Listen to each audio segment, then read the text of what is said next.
არველი არაფერს გავს და მე ვფიქრობ ჩვენ ძალიან კარგად ნახეთ წინა დღეებში ირაკლი კობახიძის განცხადებები ამასთან დაკავშირებით ნაცვლად იმისა რომ ეს რეჟიმი მიემართებოდეს ნამდვილი მშვიდობის და უსაფრთხოებისკენ და ევროპული კავშირი მინდა ყველა შევახსენო არის მშვიდობის, კეთილდღეობის და განვითარების ყველაზე წარმატებული და ამავე დროს ყველაზე ხანგრძლივი ისტორიაში ოფიციალურად არსებული ყველაზე ხანგრძლივი პროექტი და ნაცვლად იმისა რომ რეჟიმი მიემართებოდეს ევროპული კავშირისკენ ისინი პირდაპირ ამბობენ და იმ ბოლო დღეებშიც თუცოდ მახსოვს დღესაც და წინა ყველა დღესაც მათ თქვეს რომ ევროპული კავშირი არის დაცემული ყველაზე დაბალ ნიშნულზე თურმე რომ ევროპული ბიუროკრატია ყოფილა ყველაზე ესე იგი კრიტიკულ ფაზაში საკუთარი არსებობის განმავლობაში და ნაცვლად იმისა რომ რაიმე რეფორმას ატარებდნენ და ქვეყანა მიყავდეთ იქეთკენ სადაც არის მეტი პენსია ერთ-ერთ არგუმენტად საკუთარ პოზიციებს ამყარებენ ამერიკის ეროვნული უსაფრთხოების ახალი კონცეფციითაც სადაც ასევე კრიტიკის შემცველი გზავნილებია სწორედ ევროკავშირის დღევანდელი ხელმძღვანელობის და ევროპული პოლიტიკის მიმართ ირაკლი კობახიძეს და ამერიკას ერთ-ერთი გამოწვევები აქვს რამდენად შემცვლელი ირაკლი კობახიძე საკუთარ თავს უწოდებს ისეთი ქვეყნის პრემიერ-მინისტრს რომელიც არის ოკუპირებული საიდანაც ასობით ათასი ქართველი გაედინება რომელშიც პენსიონერს 20-30 ლარს უმატებენ და თვითონ იმატებენ 1200 ლარს 13000 ლარიან ხელფასებზე რომელშიც ყოველი მეოთხე ბავშვი შიმშილობს რომელშიც რეჟიმები არიან ეჭვმიტანილი მშვიდობიანი მოქალაქეების დაწამულაში რომელშიც არავითარი პერსპექტივა ქართულ ადამიანს არ აქვს ამერიკას და საქართველოს ერთ-ერთი გამოწვევა აქვს ამერიკა და საქართველო ერთ ხასიათზე ხვდება ყველა ის შეფასება რომლებიც არის ამან დღევანდელ დასკვნების სახით მიღებულ გზავნილებში გაწერილი ეთანხმებით და ფიქრობთ რომ ეს არის პასუხი ხელისუფლების ქმედებებზე? რასაკვირველია ეს ვერ იქნება პასუხი ვერავინ სხვა მხარის ქმედებებზე ეს არის პასუხი ხელისუფლების ქმედებებზე იმიტომ რომ მათი ქმედებები იზომება ხო რეფორმას ჩაატარებ თუ არა იზომება ეს ქმედება მაგრამ ნახეთ იმის გათვალისწინებით დაიჭერ თუ გაათავისუფლებ იზომება ეს ქმედება აი პოლიტიკური პატიმრები ახსენეთ იქ წერილი არის პოლიტიკური პატიმრები ახსენეთ და სწორედ ამაზე მინდა ვკითხოთ იქ წერია უსაფუძვლოდ დაკავებული პოლიტიკოსები, ჟურნალისტები და სამოქალაქო აქტივისტები უნდა გათავისუფლდნენ და ეს არის ერთ-ერთ პირობად დაყენებული ამ დასკვნებში იმისათვის რომ საქართველო ევროინტეგრაციის გზას დაუბრუნდეს. ვინ ამოიკითხეთ აი ამ განცხადების ადრესატებად მე ვგულისხმობ ციტატას მოვიყვან უსაფუძვლოდ დაკავებული პოლიტიკური ლიდერებისგან ვინ ამოიკითხეთ? პოლიტპატიმრები და ვინ არიან? ხავს მე მგონი ყველაზე კარგად იცის ვინ არიან პოლიტპატიმრები ხო საქართველოს ხავს დღეს არნახული ოდენობით პოლიტპატიმრები მათ შორის გულისხმობთ 4 ოქტომბრის მოვლენებზე დაკავებულებსაც თქვენ მიიჩნევთ პოლიტიკურ პატიმრებად? ნახეთ ისეთი ტიპის ვითარებაში, როდესაც არ გაქვს სასამართლო, თავისუფალი სასამართლო, როდესაც ისევის მოსამართლეები ასამართლებენ ადამიანებს, რომელიც ჯერ კიდევ მიხეილ სააკაშვილის რეჟიმმა აქცია მონსტრებად, მათ შორის თვითონ ის კოჭლომაზიშვილი, რომელიც სააკაშვილს ასამართლებს ხოლმე, რამხელა ისტორიული ცინიზმი არის, და მთელი ეს მურუსია ჩინჩალაძე გვეტიშვილის კლანი, მანამ სანამ ასეთ პირობებში არიან ადამიანები პოლიტიკური სარჩულით დევნილი, რა თქმა უნდა ისინი არიან პოლიტიკური სარჩულით არიან დევნილები თქვენი აზრით 4 ოქტომბრის მოვლენებზე დაკავებულებიც მე ვგულისხმობ პოლიტიკურ ლიდერებს. ყველა პოლიტიკური ლიდერი დღეს რეალურად არის დაპატიმრებული პოლიტიკური სარჩულით პოლიტიკურ 4 ოქტომბრის მოვლენების ორგანიზატორები. მე მივიჩნევ რომ თავისუფალმა ტრიბუნალმა უნდა გამოარკვიოს პოლიტპატიმრების ბედი. მე ყოველთვის ამას ვამბობდი რომ ყველა ის პირი რომელიც არის პოლიტიკური სარჩულით დაპატიმრებული არის პოლიტპატიმარი და აი როგორც კი 4 ოქტომბრის მოვლენების ორგანიზატორები არიან თუ არა უსაფუძვლოდ დაკავებულები ჯერ ამაზე რომ გამცეთ პასუხი? 4 ოქტომბერი იყო პოლიტიკური უპასუხისმგებლობის პიკი, პოლიტიკური ავანტიურის პიკი და მაპატიეს და სულელური პოლიტიკური ლოგიკის გამოხატულება და სამი თვით ადრე, მთელი სამი თვის განმავლობაში მე და ჩემი გუნდის ვეუბნებოდით კოლეგებს, რომ თუ სწორ პოლიტიკურ ლოგიკებს არ ავირჩევთ, მაშინ ეს პროცესი შეიძლება დამთავრდეს ცუდად და სამწუხაროდ ჩვენ ვნახეთ, რომ არასწორი პოლიტიკური ლოგიკის შედეგად განვითარდა არასწორად. უსაფუძვლოდ დააკავეს. რაც შეეხება სისხლის სამართლებრივ მხარეს, მე მივიჩნევ, რომ ეს რეჟიმი სრულიად არაპროპორციულად ასამართლებს ადამიანებს პოლიტიკური სარჩულით. ნახეთ, ამავე დროს მივიჩნევ. ანუ ბრალდებების ნაწილში არის ეთანხმებით კვალიფიკაციის ნაწილში მოხლების ნაწილს და ფაქტების ნაწილს მე ვერ გამიკლავ ასეთი სასამართლოს პირობებში ეს უნდა განსაჯოს თავისუფალმა სასამართლომ. აი მარტივ მაგალითს გეტყვით. უსაფუძვლოდ დაკავებულებად არ მიიჩნევთ, მაგრამ შენიშვნები გაქვთ ანუ სამართლებრივ ანუ მე მინდა რომ თავისუფალმა სასამართლომ იმსჯელოს ყველა შესაძლო საქმეზე აბსოლუტურად ქვეყანაში. აი ეს არის ჩემი ქართული ოცნება, რომ თავისუფალი სასამართლო. რა უბრალოდ მე ვიზა თქვენი პოლიტიკოს პოლიტიკურად მოტივირებულ საქმეებზეც და სხვა საქმეებზეც. რადგან იგი მიხეილ სააკაშვილი, მე რომ ვამბობ რომ მიხეილ სააკაშვილი მაგალითად არის პოლიტპატიმარი, მისი მომხრე კი არა ვარ. ანგელოზი კი არ მგონია, უცოდველი კი არ მგონია. რადგან უსაფუძვლოდ დაკავებული ასეთი ჩანაწერი გაჩნდა დღევანდელ დასკვნებში, უბრალოდ ეს მინდა კითხოთ, არიან თუ არა 4 ოქტომბრის ორგანიზატორი პოლიტიკური ლიდერები უსაფუძვლოდ დაკავებული. თქვენი პოლიტიკური ძალა როგორ ფიქრობს? მე ვფიქრობ, რომ თავისუფალი სასამართლოსაც გვექნება, მან უნდა გასცეს არსებითად ყველა ამ კითხვას პასუხი და იქამდე პოლიტპატიმრები უნდა გათავისუფლდნენ, რა თქმა უნდა. და აი მის მაგალითი მომყავს, ძალიან კარგი, ყველაზე კარგი მაგალითი მომყავს, რაც ესე ძალიან უყვარს ხოლმე მათ შორის ქართულ ოცნებას მიხეილ სააკაშვილი. აი ესეთი კონტროვერსიული ფიგურა, ხო? ვინმეს გონია ანგელოზი, ან უცოდველი თქვენს და არა, მე არ მგონია, ძალიან ბევრ რაღაცაზე აქვს პასუხი გასაცემი. მაგრამ ბადრი კოჭლამაზიშვილი გაასამართლებს. იგივე კლანია გაასამართლებს, ვინც მათ შორის მაგ სააკაშვილის დავალებით აკეთებდა იმას, ასაც აკეთებდა. აქ შეიძლება სამართლება დაინახო? არა. ხო, მაგრამ ნახეთ, განსხვავება, ხო, აქ ახალი ჩანაწერი გაჩნდა, უსაფუძვლის გარეშე დაკავებული. საფუძვლის გარეშე დაკავებული, აი ასეთი ჩანაწერი გაჩნდა, ხო, უსაფუძვლოდ დაკავებული, ამაზე მინდა მკითხოთ, იმიტომ რომ ეს მაინც ახალი გზავნილია ბრიუსელიდან. არა, მე ვფიქრობ, რომ ჩვენი პარტიები ვერ ჩაერევიან იმ ტიპის განხილვაში, თუ ვინ უნდა იქნას გათავისუფლებული და ვინ არა, ხო? ამიტომ ისინი ამბობენ, პრინციპს გამოკვეთან, ხო? ისინი ამბობენ, უსაფუძვლოდ დაბადებული პირები, ანუ პოლიტიკური სარჩელი დაბადებული პირები. დღეს ის საქმეების განხილვას ხوار დაიწყებენ, მე ხوار დავიწყებ ამას. ხო, არა, იქ წერია პოლიტიკური პატიმრები, წერია უსაფუძვლოდ დაკავებულები და ამიტომ მინდა თქვენი პოზიციის მოსმენა. ალეკო ელისაშვილი, იმიტომ რომ თქვენ კოალიციურ პარტნიორს წარმოადგენს დღემდე, ხო? ალეკო ელისაშვილი აღიარა, დიახ, მაგრამ ისიც უსაფუძვლოდ არის დაკავებული? ალეკო ამიტომ საკითხარით აღიარა საკუთარი ბრალი. არის თუ არა უსაფუძვლოდ დაკავებული? განსხვავებით იმ პირებისგან, რომელიც ნამდვილ ტერორიზმს ჩადიან, აი გუშინ ერთი აქიჯდა ამ სტუდიაში. ანუ მას არ მიიჩნევთ უსაფუძვლოდ, აი ეს მინდა კითხოთ. ალეკო კიდევ ერთხელ ვიტყვი, ალეკო აღიარა თავისი ბრალი და მიიჩნევს საკუთარ თავს დამნაშავედ, როგორც ვნახეთ აქამდე, ხო? ამის ეს მე მის სიტყვებს ვიმეორებ, ხო? მე არ მქონია მასთან კომუნიკაცია, ხო? არ მაქვს ამისი მექანიზმზე საშუალება. თუმცა არ ფიქრობს, რომ მან დანაშაული ჩაიდინა. და თქვენ ტერორიზმად მიიჩნევთ იმას, რაც მან ჩაიდინა? მე არ მივიჩნევ მას ტერორიზმად მაგალითად, ხო? ალეკომ აღიარა საკუთარი უსაფუძვლოდ დაკავებულად მიიჩნევთ თუ არა? აღიარა საკუთარი ბრალი, მეოთხეჯერ თუ მეხუთეჯერ ვამბობ, განსხვავებით ავაზაკებისგან, რომელიც ბავშვებს და მოხუცებს წამლავდნენ, რომელიც გაურბიან ძალიან პირდაპირ ძალიან მკაფიო და ძალიან დაფეთებული საერთაშორისო გამოძიებას. რატო შეიძლება ნამდვილი ესე იგი ნამდვილად უდანაშაულო ადამიანი გაურბოდეს საერთაშორისო გამოძიებას? თუ კობახიძეს არაფერი არ აქვს დასამალი, რაც არ ეშინია საერთაშორისო გამოძიების რატომ ეშინია, ხო? უმარტივესი კითხვა არ არის? თქვენი აზრით ეს ჩანაწერი, ბრიუსელის ეს ჩანაწერი მიემართება თუ არა? გაემიჯრეთო და გამოიმიჯრეთო, ჩვენი წევრი არ არის და გარიცხოს. კოალიციური პარტნიორი ხომ არის? როგორ უნდა გავრიცხო მე? საერთოდ უნდა გავრიცხო? არა, კოალიციური პარტნიორი არის თქვენი. კოალიციური პარტნიორი ეს შოდის იყო კოალიცია ეფექტური თვითმმართველობის არჩევნებისთვის ხომ იყავით კოალიციაში ვართ და კოალიციაში ვართ? არა, ლელოს წევრი არ არის. ვიცე-მერობის კანდიდატი იყო ის და ვიცე-მერობის კანდიდატობიდან გამრიცხო, ორი თვის წინ დამთავრდა არჩევნები. უბრალოდ გამიჯვისკენ მოგიწოდებთ და პაპუაშოვს ვინ კითხავს? პაპუაშოვს იქით მოუწოდებ, რომ ტერორისტულ რეჟიმს გაემიჯნოს, რომელიც ბავშვებს და ხანდაზმულებს, ზოგი ყავარჯინით იყო მისული, წამლავდა ღმერთმოწყის რითი. პაპუაშოვს ვინ კითხავს, ნების გამემიჯნები და ვის არა? აი გარიცხეთო რომ ამბობდა ეს არის დემაგოგია, ხო? საიდან გავრიცხო? საიდან? არ ყოფილა არასოდეს ლელოს წევრი. და ეს უკვე ამოწურული მაგრამ კოალიციური პარტნიორობა მის პოლიტიკურ ძალასთან გრძელდება, ხომ თქვენი მხრიდან? ჩვენ კოალიცია ქონდა საარჩევნო პერიოდში. ახლა ხომ გრძელდება ეს თანამშრომლობა კოალიციური ფორმატში? კოალიციური ფორმატში რას ქვია? აი სამართლებრივად რას მეკითხებით?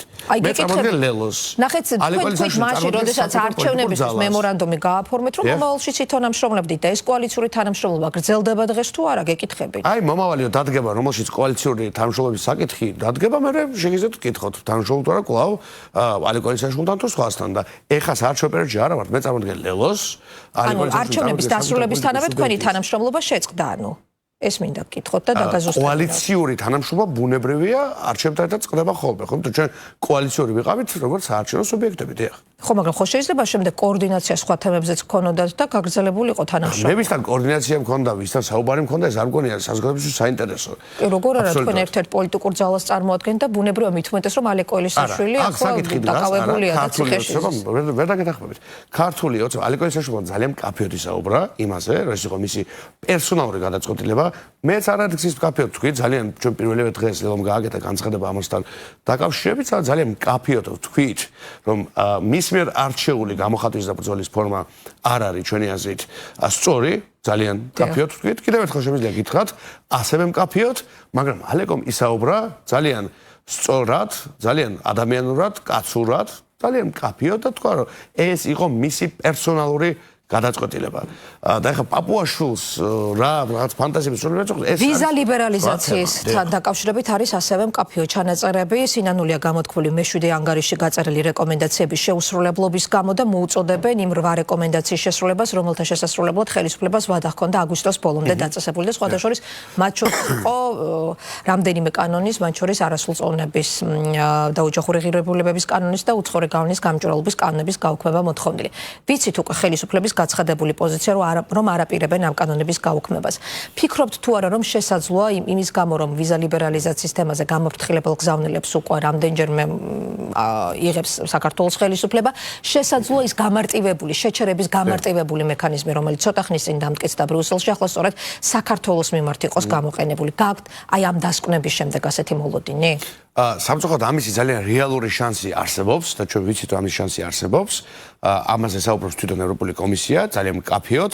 ამიტომ რისკი იმისა, რომ არსებული კურსის შენარჩუნების პირობებში ჩვენ დავკარგოთ უვიზო მიმოსვლის რეჟიმი არის საკმაოდ სერიოზული და ეს იქნება ძალიან ცუდი მილიონობით ქართველისთვის სამგზავრო კუთხით, ტურისტული კუთხით, საგანმანათლებლო კუთხით, ეკონომიკური კუთხით ძალიან მნიშვნელოვანი ინსტრუმენტი შეიძლება დავკარგოთ. პოლიტიკური ძალა თუ აპირებს რაიმე ზომების მიღებას იმისთვის რომ ასეთი საფრთხე არ იყოს. ჩემ პოლიტიკური ძალა ვერ მიიღებს. გახდეს რეალური. ჩემ პოლიტიკური ძალა ვერ მიიღებს ვერცად ისეთ ზომას, რაც უზრუნველყოფს ან იმას რომ დავკარგოთ უვიზო რეჟიმი, ან იმას რომ შევინარჩუნოთ. ერთადერთი პოლიტიკური ძალა არსებობს ეს გასაგებია, არა, გასაგებია, მაგრამ პარტნიორებთან ურთიერთობას გულისხმობ, რომ თქვა მათ დარწმუნებას. არა, იმიტომ ის პარტნიორები ჩემთან ურთიერთობას არ უყურებენ და ჩემთან კომუნიკაციას, ისინი უყურებენ ირაკლი კობახიძე და მისი გუნდი, რას გააკეთებს და რას არ გააკეთებს. იქ იყო ერთი საიტი საზომი არსებობს, ძალიან მკაფიო, ძალიან მარტივი, ძალიან განჭრეტადი და დღესაც აი კობახიძე ხშირად ამბობს ხოლმე, ხო? და მისი სხვა კოლეგებიც ძალიან ხშირად ამბობენ, რომ ევროპულმა კავშირმა გააჩერა ინტეგრაცია. ევროპული კავშირი დღესაც გეუბნება, რომ ინტეგრაცია არ არის გაჩერებული, მობრძანდით, ოღონდ სწორი წესებით ითამაშეთ. ნუ ჩიხში შესულად აცხადებენ, მაგრამ ნახეთ, სანამ აცხადებენ, უფსკულში არის ჩაჩერილი, ხო? მაგრამ ბატონო გრიგოლ, ვიზა ლიბერალიზაციას რომ დაუბრუნდეთ. დიახ, ამაზე კითხავთ მიზეზებზე. ბატონო გრიგოლ, არის ღია, მაგრამ ხელისუფლება მუდმივად ამბობს, რომ თავარი კრიტერიუმები, რითაც განისაზღვრება კონკრეტულ ქვეყანაში უნდა მოქმედებდეს თუ არა უვიზო რეჟიმი, ეს არის ხელისუფლების მხრიდან ზედმიწევნით დაცული და შესრულებული. იგი გულისხმება საზღვრების კონტროლი, არალეგალური მიგრაციასთან დაკავშირებული საფრთხეების კონტროლი და თქვა შესაბამისი მექანიზმების გამკაცრება. შესაბამისად გეკითხებით, მაშინ რა გარემოება შეიძლება გახდეს საფუძველი, რომ ვიზა ლიბერალიზაციას დაემუქროს საფრთხე? პირველი და მთავარი ეს არის კანონის უზენაესობის პრინციპის მოსპობა და ადამიანის უფლებების მოსპობა. ნახეთ, უვიზო რეჟიმს, აი ეს მინდა საზოგადოებას ესწროს ძალიან კარგად. უვიზო რეჟიმი გენიჭება კონკრეტული რაღაცების გამო, კონკრეტული სიკეთეების გამო, შენ იღებ კონკრეტულ დამატებით სიკეთეებს. ხო, ორმხრივი ურთიერთობა. შენ რაღაც წესები უნდა დაიცვა, რაღაც სტანდარტები უნდა დაიცვა და საპასუხოდ შენ გეძლევა შანსი, რომ ასეთი ტიპის სივრცეში უვიზოდ შეგეძლოს გადაადგილება. თუ შენ არ დაიცავ ამ სტანდარტებს, მაშინ უკვე დაფიქრდებიან, შემოუშვა თუ არა საერთოდ ამ პოლიტიკური სივრცის წარმომადგენლები, ხო? იმიტომ სახლში ხო გასაღები გვაქვს, ხო? რატო არ არის ღია, მეს მეტაფორა მოყავს ყოველთვის. იმიტომ ვიღაცა გვინდა რომ შემოვიდეს, ვიღაცა არ გვინდა რომ შემოვიდეს, ხო? არ ვიცი, ავაზაკი, კრიმინალი, ჩვენი ცუდი სურვილი არ გვინდა, ხო, რომ შემოვიდეს, ხო? ამიტომ არის, ხო, რომ გასაღები გვაქვს. ასევე აქვს ევროპულ კავშირის გასაღები. მას შეუძლია რომ უარი განგიცხადოს მის სივრცეში შესვლაზე. და ტრამპი რომ გაიძახიან ტრამპს ინტეგრაციას სურს ევროპულ კავშირში? კანდიდატი სახელმწიფო არის ამერიკის შეერთებული შტატები. ხო, მაგრამ ნახეთ დღეს ამაზე განმარტებები გააკეთეს. ნახეთ, არა, მაშინ ჩვენ 30 წელია. ხო, მაგრამ ნახეთ ქართული ოცნების ლიდერები აცხადებენ, რომ ეს არ არის არგუმენტი, ვთქვათ, ევროკავშირის მხრიდან თავის გამართლების, იმიტომ რომ ისინი ფიქრობენ ამ შემთხვევაში მე მათ არგუმენტებს გეუბნებით ქართული ოცნების ლიდერების, რომ თუ მაგალითად რაღაც, ვთქვათ, რაღაც ფაქტის თქმა გსურს, იმიტომ რომ ვთქვათ, ევროკავშირში გაწევრიანება გსურს ან არ გსურს, ანუ ამ ფაქტებს თვალს ვერ აარიდებ და ისინი ფიქრობენ, რომ თუ რაღაც თქვა კონკრეტული ხდება და სიმართლეზე ავრცელებენ ისინი ინფორმაციას იმის გამო რომ თქვა ევროკავშირის წევრობა სურთ აი ამ სიმართლის თქმისგან მათ თავი არ უნდა შეიკავონ. ასეთი არის ქართული ოცნების ყოველ შემთხვევაში ისინი საუბრობენ არაფორმალურ ძალებზე რომლებიც მათი თქმით მართავს დღეს ევროკავშირს. ეს არის პარანოია. ევროპაში ფსიქიატრები კურნალობენ ხოლმე ამ ტიპის ესე იგი პარანოიულ გამოვლინებებს. რომ მაგალითად ყურში ვიღაცამ ჩაგძახა რომ მეორე ფრონტი გახსენიო, რომ რაღაცა სქესი უნდა შეიცვალო და მსგავსი ტიპის ბოდვები, რაც ახასიათებს ქართული ოცნების ლიდერებს. ეს არის პარანოიული ბოდვები და სერიოზულ სამართლებას საჭიროებს. რა შეეხება რეალობას? რეალობა არის ის, რომ ჩვენ გვაქვს შანსი, რომ გქონდეს სამჯერ მეტი პენსია, უფრო დაცული უსაფრთხო ცხოვრება, რეალური მშვიდობა და ნაცვლად იმისა, რომ მსოფლიოს ისტორიაში ყველაზე ხანგრძლივი კეთილდღეობის და მშვიდობის პროექტში წევრიანდებოდეთ და ყველაფერს ვაკეთებდეთ იმისთვის, რომ იქ გავწევრიანდეთ. ამ რეჟიმის პირველი პირი მიდის შეხვედრაზე, სადაც არის პუტინი, პაკისტანი, ირანი, სხვა ავტოკრატიული ძალები, სადაც მშვიდობა განმარტებით არ იძებნება, ის არ არის მშვიდობის და ნდობის კატეგორია, მშვიდობის და ნდობის პოლიტიკა იქ არავის არაფერში არ აინტერესებს, იქ არის შიშველი ძალის და პრაგმატიზმის და ძალიან ხისტი ქმედების პოლიტიკა და შენ როცა ხარ მცირე სახელმწიფო და არანაირი ბერკეტი არ გაგაჩნია იმ სახელმწიფოთა შორის, პრაქტიკულად ნულოვანი ბერკეტით ჩადიხარ. შენ ესე იგი იქ ჩადიხარ, რომ შენი ღირებულებითი განაცხადი გააკეთო, რომ შენ ხედავ საკუთარ თავს, როგორც ასეთ სახელმწიფოდ, არა? ეს არის განაცხადი. და თუ შენ რეალურად გსურს რომ მშვიდობა წამოიღო, ან კეთილდღეობა წამოიღო, ან მეტი ინვესტიცია წამოიღო, მაშინ უნდა ჩადიოდე იქ, სადაც შენ შანსი გაქვს რომ წევრი გახდე, თანასწორ უფლებიანი წევრი, რომელიც ევროპული საბჭოს მაგიდას ანიშნდება. ოფიციალური თბილისი ბატონოგრიგო ნახეთ, ოფიციალური თბილისი მუდმივად ამბობს რომ ისინი მზად არიან დიალოგისთვის ბრიუსელთან. ეს არის ტყუილი. ნახეთ მაშინ აი როგორ არის ტყუილი, როდესაც 21 გუშინ აქროიჟ და კობახიძე რატომ ლანძღადა ევროპულ კავშირს, რატო ესხოდა თავს გაუთავებლად ევროპულ კავშირს. გუშინ წინ სხვა რამეს ვამბობ, როდესაც არა დავაკონკრეტებ რას გულისხმობ ერთი წუთით. მზად კი არ არიან. ევროპული კავშირის იდეის ყველაზე დიდი მხრები არიან, რაც საქართველოს ისტორიაში ოდესმე ყოლია ვინმეს. სხვა რამეს ვამბობ, თბილისის თავაზობს ბრიუსელს დიალოგს. 21 ნოემბერს ადამიანის უფლებების საკითხზე ჯერ კიდევ 6 თვით ადრე დაგეგმილი შეხვედრა უნდა გამართულიყო ბრიუსელში.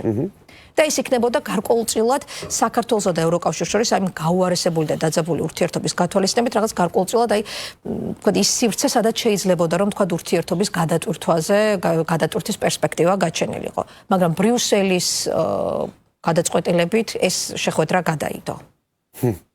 ანუ თქვენ სერიოზულად თვლით, რომ ბრიუსელს არ სურს ლაპარაკი და ქართულოცებას არა, მე არაფერს, მე უბრალოდ ფაქტი მოგიყვანეთ კონსტატაციის სახით. მე ხა იცით რამდენი ფაქტს მოგიყვანეთ? ანუ ისინი ამბობენ, რომ დიალოგი მათ სურთ და დიალოგზე ბრიუსელი ამბობს უარს. აი ეს მინდა აი ამის მაგალითად მოგიყვანეთ კონკრეტული არგუმენტი, მაშინ რატომ ჩაიშალა 21 ნოემბერს ეს შეხვედრა. იმიტომ ჩაიშალა, როგორც ჩემთვის ცნობილია, აგზავნიდან სანქციებულ პირს. ადამიანის უფლებების განსახილველად, როგორც ჩემთვის ცნობილია, აგზავნიდან პირს დელეგაციაში, რომელიც თვითონ არის ადამიანის უფლების დარღვევის გამო სანქცირებული. ესეთ ამი გაგონილა? აი მაგიტომ ჩაიშალა, როგორც მე ვიცი. მაგრამ მთელ წელს შევხედოთ, ეს de facto ხელისუფლება თავს ესხმის გამუდმებით ყველა ჩვენ ზედაპირ პარტიას. დიახ, აი თქვენ ამბობთ თავდასხმებზე, აუცილებლად ვკითხავთ. აუცილებლად ვკითხავ მე შემდგომ სტომარს, დიახ, ამ თავდასხმით, რომ რიტორიკის შეცვლა მოთხოვნილია ერთ-ერთ პირობად, ინტეგრაციის გზაზე გასაგებად. რეპრესიული კანონპროექტები უნდა გაუქმდეს.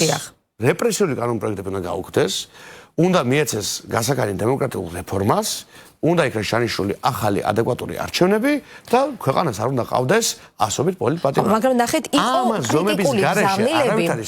დღეს, როდესაც საქართველოს შესახებ დებატები მიმდინარეობს ევროპარლამენტში, გაისმა ასევე თვითონ ცალკეული ევროპარლამენტარების მხრიდანაც ევროკავშირის პოლიტიკის მიმართ კრიტიკული გზავნილება. მხოლოდ ციტატებს წაგიკითხავთ. 20 წელია რუსები იკავებენ საქართველოს ტერიტორიის მეხუთედს და ევროკავშირი ამ დროის განმავლობაში ბედნიერად ვაჭრობდა რუსეთთან. რუსულ ჯარს შეუძლია თბილისში 48 საათში შევიდეს. რადგან საქართველო არ არის ნატოს წევრი. ყველაფერი რაც მათ შეუძლიათ არის ის, რომ არ გამოიწვიონ რუსები, რადგან ევროკავშირს არ შეუძლია უსაფრთხოების გარანტიების მიცემა. ცვლილების მისაღწევად ევროკავშირი უნდა იყოს სამართლიანი, დააწესოს სამართლიანი პირობები და აღიაროს საკუთარი 3 წლის წინ დაშვებული შეცდომები და დაიწყოს დიალოგი. საქართველოს გულისხმობენ. ეს იყო ონდრუში დეპუტატი, ევროპარლამენტარი ბრანისლავ ონდრუში, ასევე კიდევ ერთმა დეპუტატმა თქვა, რომ იმის გამო, რომ მთავრობა საქართველოს მთავრობა იგულისხმება არ ემორჩილება ევროკავშირის აბსურდულ პოლიტიკას პოლიტიკას.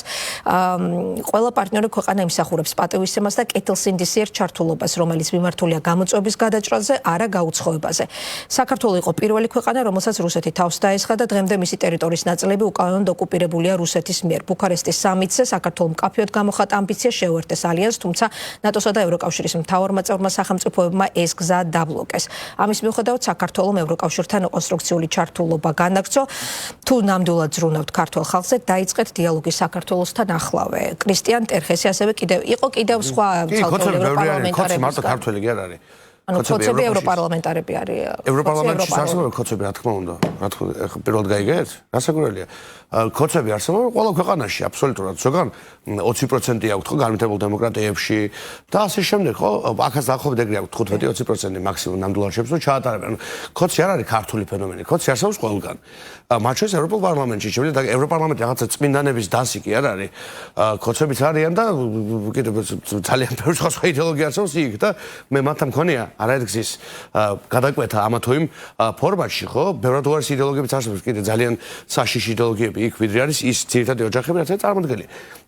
აქ საუბარია ძალიან მარტივად იმაზე, რომ პირველი ირაკლი კობახიძემ და მისმა რეჟიმმა შეცვალა ამ ქვეყნის საგარეო პოლიტიკური ვექტორი. ისინი ამას უკვე აღარ მალავენ და ამბობენ ღიად.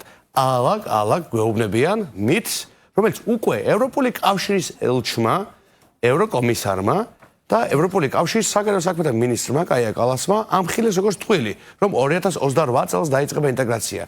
არასოდეს არ დაიწყება ინტეგრაცია, მანამ სანამ ეს გუნდი მართავს დე-ფაქტო რეჟიმში ჩვენს ქვეყანას, იმიტომ მათ ამისი არც სურვილი აქვთ, არც თავისუფლება, არც რესურსი, არც უნარი. ამოწურულია ევროპული ინტეგრაციის პროექტი არის შეჩერებული, მანამ სანამ არსებული პოლიტიკის კურსი გრძელდება. აი ვიზა ლიბერალიზაციაზე მინდა ერთი შეკითხვა დაგისვათ. რაც უფრო ადრე გავიგებთ, მით უკეთესი ჩვენთვის არის ეგ ერთი ჩანაწერი. ვარ გავიგებთ, დავაგვიანებთ და დაიხურება ფანჯარი. 8 რეკომენდაციიდან ერთი.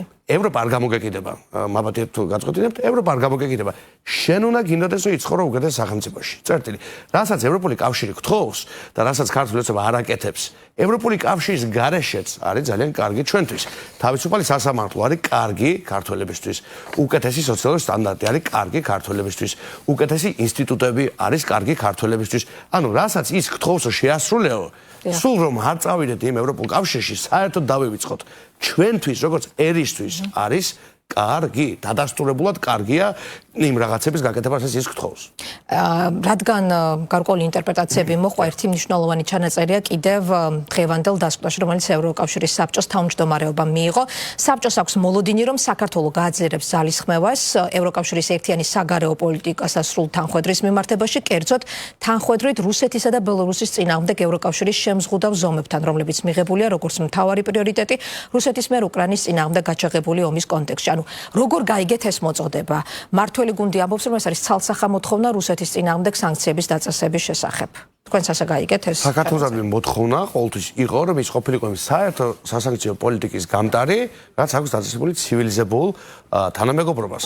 ჩვენ ბუნებრივია გვაქვს ჩვენი წელი შეზღუდვები, მათ შორის ოკუპაციის კონტექსტი გვაქვს, რასაკვირველია, რაც ნიშნავს, რომ საქართველოს სხვა ტიპის მოქმედებები შეიძლება მართებდეს რიგ კონტექსტებში და ეს არის ბუნებრივი და გასაგები, მაგრამ რაც გააკეთა ქართული ოცნების რეჟიმმა, აქაც იყო არასწორი, როდესაც ჯერ კიდევ ღარიბაშვილი გამოვიდა და ისე რომ არავის არ ეკითხა, თვითონ თქვა, რომ არ უერთდება არავითარ საერთაშორისო სანქციებს შეერთებულია, უბრალოდ თვითონ არა მათი პრემიერ-მინისტრი იყო, ხო, თქვა, რომ არ უერთდებიან, არავის არ უკითხავს 25 თებერვალს თვითონ გამოვიდა და თქვა, არ უერთებს სანქციებს, რომ იქ ვინმე არ გაჯავრებოდა, ხო? მერე თქვა შეუერთით.